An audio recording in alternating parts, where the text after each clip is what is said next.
ከፊንቴክ ኢንቨስትመንት ጋር በተያያዘ ታዋቂ አርቲስቶች በቁጥጥር ስር ውለዋል። በኢትዮጵያ በኤሌክትሪክ መኪና ሽያጭ ስም የተፈጸመውና የበርካታ ዜጎችን ሀብት ያወደመው የፊንቴክ ኢንቨስትመንት የማጭበርበር ወንጀል አዲስ ምዕራፍ ይዟል።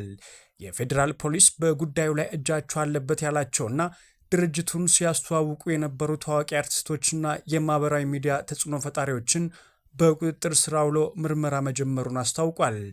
በቁጥጥር ስር የዋሉ ታዋቂ ግለሰቦች ፖሊስ በቁጥጥር ስር ከዋላቸው መካከልም አንጋፋ አርቲስት ፈራዊት ፍቅሬ፣ አርቲስት ዳንኤል ተገኝ፣ አርቲስት ይገረም ደጀኔ፣ አርቲስት አብርሃም ግዛው እንደዚሁም የማህበራዊ ሚዲያ ተጽዕኖ ፈጣሪዎቹ መንሱር ጀማልና ወንድም ካሊድ ይገኙበታል።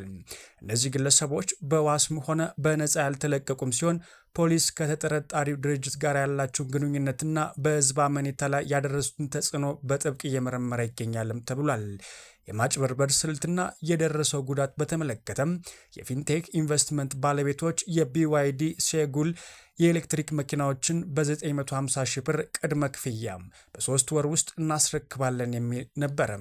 ከ450 በላይ ዜጎች መጭበርበራቸውም ታውቋል። ወደ 600 ሚሊዮን ብር የሚጠጋ ገንዘብ ሰብስበውም መሰወራቸውም ታውቋል።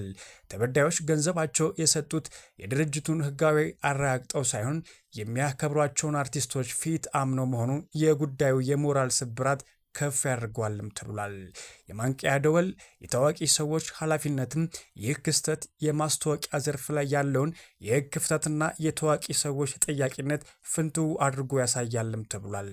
አርቲስቶችና ተጽዕኖ ፈጣሪዎች የሚያስተዋውቁት ምርት ህጋዊነት የማረጋገጥ የሞራልና የህግ ግዴታ እንዳለባቸውም ፖሊስ አሳስቧል።